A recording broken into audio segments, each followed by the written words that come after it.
Okay, we're learning the Sikha Nitzavim, Pachlik Tes, on page 181. We're holding in towards the end of Sif Ches. It's on page 181 at the end of the column. By Yidden. We're in the middle of the Indian. We stopped last week for Ma'ariv. Okay, so the Nukuda the Rebbe is explaining here is, what is the difference between Kibbutz Goliath as it relates to Ummas Ha'olam, when the Eibusha gathers Goyim, nations of the world that are exiled from their country, and Hashem gathers them and returns them to their country. And Rashi brings that. Rashi brings by Ammon or by Moab, by Mitzrayim, you find regarding other nations that Hashem says, only I can come and return people to their country. And Kibbutz Goliath by Klal Yisrael. When the Eibusha comes and redeems and gathers all Yidden to Yisrael, here Rashi says, V'atam teluktu le'echad echad. The additional point here is that it's not only the Eibusha himself, but it's the Hashgacha Pratis. It's the fact that the Eibusha takes every individual Yid out of Golus. So the Nukuda we learned last week is that the Rebbe explains when it comes to Hashgacha Pratis, there's Hashgacha Pratis in every aspect of creation. That was the Chiddush of the Baal Shem Tov. The Hashgacha Pratis is not only on Min HaMedaber, like the Rambam simply writes in Meir Nevuchim, but there's Hashgacha Pratis in every aspect of creation. But the question is, does it come through a Levush of Teva? Or is it something that is open and revealed and direct without the Levush of Teva? By Yidden, Hashgacha Pratis is direct, without the Levush of Teva. So therefore, Dafka by Yidden, it can be said that when the Eibusha redeems them, the Eibusha takes every Yid individually, and that's something that's open and direct without any Levushim of Teva. That's the Kavanah of Rashi. Okay, so here, we didn't finish the Indian here, it's by Yidden. The Rebbe explains, if this is the case, that you have Hashgacha Pratis for Klal Yisrael at every time, at every place, at every condition, and it's never through Levushei HaTeva, so the question still remains, what's unique about the Geula? That's true even about Klal Yisrael when they're in Golus. Klal Yisrael in Golus only survives through Hashgacha Pratis and through the special Kayach of the Eibusha that's directly interceding on behalf of Yidden beyond and ignoring nature. So here the Rebbe explains that there's a difference between Golus and Gula. Let's see. By Yidden is do Hashgacha Pratis alamal. The truth is that this Hashgacha Pratis, it's the last paragraph on page 181. Second column, see it? By Yidden, yeah? Yidden experience Hashgacha Pratis all the time. Eich bizman Golus, even in the times of Golus. So what's the difference? What's the Chiddush here? However, Damal Safanon Kumitzis Bainanus Besichloi of der Kennen as der as der Kennen es in dem Chayshach HaGolus. In order to realize that it's direct and it's without the Levushim of Teva, you see that the supernatural existence of Klal Yisrael during the time of Golus, you need his Bainanus for this. It's something that you're going to have to think about and pay attention to this Mashal that Rebbe spoke of many times, Benegay, to the existence of Klal Yisrael in general. After all the persecution that Klal Yisrael went through in the thousands of years of Golus, close to 2,000 years of Golus, it's a pele that Klal Yisrael is still here. Alpi derech hateva. If you just look at the way Yidden are persecuted, it doesn't make sense that the Jewish nation still exists. There's a famous Fabrengen that Rebbe spoke about, Amzu Yitzar Tili Tilasi Yisaperu. The very fact that you see a Jew alive today, after what happened in the Second World War and everything else he didn't experience, you look at a Yid, you're looking at a living miracle. Then when someone came out and spoke against Yidden, the Eibusha said, how could you speak against a Yid if the very existence of a Yid is telling the story of the Eibusha's greatness and the Eibusha's miracles? That's one is Bainanus. And then when you get to Anashim Pratim, when you get to every individual Yid as well, there's the famous word that the Rebbe Marash said, when you get to Parnasa of Yidden Bisman HaGolus, the Parnasa of Yidden in the time of Golus is like the Mon. It's like the Mon comes Min HaShemayim, and you don't know how it's going to come, and it's all in the Eibusha's hands. Same as Bisman HaGolus. Bismash Bismigdash Kayam, Yidden were in Eretz Yisrael, Ishtachas Gafna, Ishtachas Teinasa, everyone had everything. He had his piece of land and the food and everything provided to them without any daigas. Bisman HaGolus, the way Yidden survive, is all with Hashgacha Pratis Malmaila. But this requires, though, a certain level of his Bainanus to pay attention, to realize. But once you have that as Bainanus, you'll see how the existence of Klal Yisrael and the existence of every individual Yid in Golus is mamish b'hashgacha pratis, not al pi teva. So now, however, when it comes to Geula, it's much more. Here Rashi's medayik and says that the Eibusha is biyod of mamish. Rashi adds that word mamish literally on kain helam. without any level of concealment. Why is Rashi adding that word mamish? What Rashi wants to say is, it's not only that there's no level of concealment, that if you'll be mizbainen, with his baininus, you'll see the Eibishter's hand here. Without his baininus, it's literally open and direct. You just open your eyes and it's there. You see the Eibishter, how the Eibishter is taking Yidden out of Golus. The fact that the Eibishter doesn't let go and leave a Yid alone during the time of Golus is das biyod of stam. Okay? That's a Yidden's Eibishter's hands, but it doesn't say with the term mamish, since there is some level of a hell of a hester there. Das zegt the diak mamish. That's why Rashi adds that word mamish. One of the questions Rabbi asked in the beginning of the Sikha, every word in Rashi is precise, and Rashi adds that word mamish. What's the meaning of this word mamish? Saying that Hashem holds on to a Yid, Melubish, in Levushiat Teva, is da'ich by Bnei Amoin.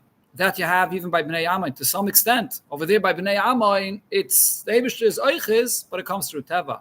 Aber nit mamish. This level of Geula, the way it is by Yidden, that it's openly and direct, the Eibishter himself with no levushim. No levushim, the way it is, b'chlal Teva, and not even a levush that you would need is baininus. That's the unique description of Geula that there is dafka by Yidden. So us by Galus, is this maybe the same as how many of by Geula? Their Geula? Not sure, could be. Yeah, that there's a certain helam over here. Yeah. Okay, siftes. Now, the Yenish Teira that Rebbe always brings on Rashi to understand Al Pi Chassidus, what you can see here in this Rashi regarding the nature of Geula of Yidden. Al Pi Anal, based on everything we learned there, is Nachal Shver. There's still a question that comes up. So what is Rashi telling us here? That the Eibishter, 2 points Rashi says. Number one, the Eibishter is in Golus together with Yidden. The Eibishter doesn't leave Golus until Yidden are out of Golus. That was the first pshat in Rashi. The second pshat in Rashi is that the Eibishter comes and takes each individual Yid out of Golus. Now, if you pay attention here, it comes out that these two pshatim in Rashi will be sort of a contradiction. Why is that? As beim Kibbutz Golius von Yidden is Lamayla Negeya Yedid Bazunda. When the Eibishter comes and gathers Yidden, takes them out of Golus, it's not taking all Yidden collectively. Every individual Yid, with his Golus and his place and with his condition, his personal Golus, the Eibishter is elevating him and taking him out of it. So it's doch verstandig, if that's the case, it's understood, as bis der letzte Yid wird nigel werden, until the very last Jew is redeemed from Golus, gefindt sich die Schchine kavayachol betzaras Galusam. So the Eibishter is still in Golus. The Eibishter is in Golus with Yidden. So when does he leave Golus? Only when the very last Jew is taken out of Golus. If that's the case, then the question here becomes,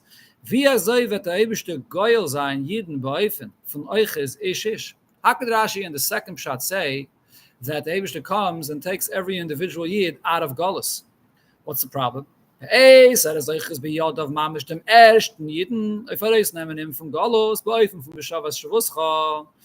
the Eibishter comes and takes the very first Yid out of Golus, and regarding that, the pasuk describes Vishav es Shavuscha, that the Eibishter is going out of Golus together with the very first Yid that's being redeemed. He's not going alone. Hashem is going along with him out of Golus.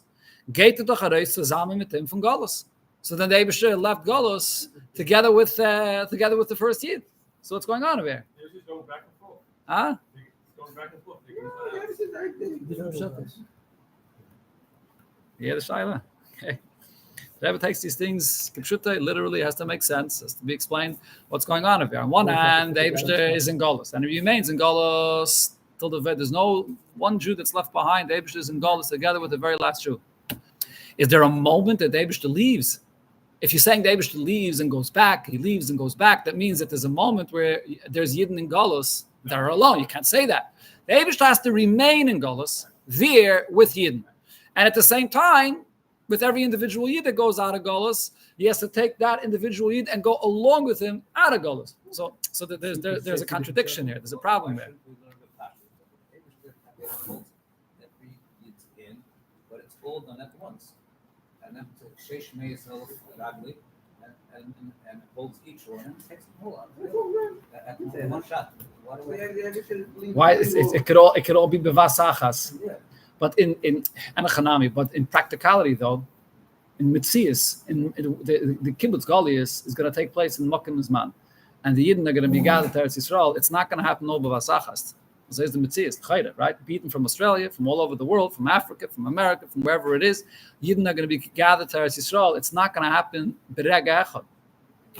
Huh? Why do you say that? Well, if it's going to happen b'derech nes, aru manani shmaya, Yidden are going to come out of Golas all b'derech nes, could be. So this, if it happens in b'derech nes, and if of zochu banani shmaya, can sein. But if kibbutz Goliath happens by from Tivi, slowly or naturally, Yidden come to Eretz Yisrael now brought to Eretz Yisrael. It's taking place in Makkah and Zman. You can't say that all Yidden are going to be gathered into Eretz Yisrael b'vas achas mamish. But it's a very interesting concept. It says that Jerusalem is going to expand. All, right. All, so there's no reason to gather all Yidden anymore. Israel is going to expand. If the whole Eretz Yisrael expands all over the entire world, there's no reason to gather anybody. You just, instead of bringing them to Eretz Yisrael, bring Eretz Yisrael to them. It just expands. So that's going to happen at a later point. At a later point of Yemaisa Moshiach and Eilam Haba, at a later time period. In the first time period of Moshiach, the world will remain in its nature, and the world will be out of Eretz Yisrael. Eretz Yisrael will be in the place where it is today, in Yerushalayim, and Beis Hamikdash will be where they are today. And Kibbutz Goliath means, in the literal sense, that you're not going to be gathered to Eretz Yisrael. How are you going to come to Eretz Yisrael? What will be the vehicle? Saying which flight, which airline. I mean, that's what we're saying. The Pashtus al Piderech. If you follow what it says in the Rambam, that Ein Ben Eilam Hazel Le'Meisa Mashiach El Shibud Malchis Bovad, and if Mashiach comes in Oifen of Loi Zachu, the Rebbe explains that when the Rambam speaks about the description of what will be when Mashiach comes, the Rambam is talking about the basic understanding of what happens when Mashiach comes, al Pi Halacha, when there's no Nisim, when it's not an Oifen of Zachu. What will happen in the basic Oifen al Pi Derech HaTeva? So then it'll be simply al Pi Derech HaTeva, that there'll be a Melech HaMashiach will get up and build a Beis HaMikdash, and all Yidden will be flocking to Eretz Yisrael. And who's going to pack your bag? Eibishter, Eibishter is going to help you pack your bags. Don't worry. Don't worry. Nothing will be left. The Rebbe used to always say about the Fabrengens, Kaspa, Muzava, Mitam. Don't worry. You can take all your possessions, all your real estate, all your business, house. Everything is coming along. We leave nothing behind. Leishar Parsa.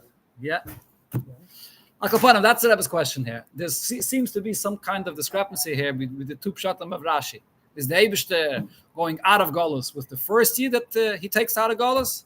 Or does the Eibishter remain in Golus until the very last Jew is out of Golus? Have to put together both pshatim? Yeah, Rashi does say Vaidya Shloimar, but I think that I've pointed out before that when Rashi says, sometimes when Rashi says Dovar Acher, this Rashi does not even say Dovar Acher. Rashi says V'oid Yesh Shloimar, indicating that both the pshatim are hinted in the pasuk and they're both true.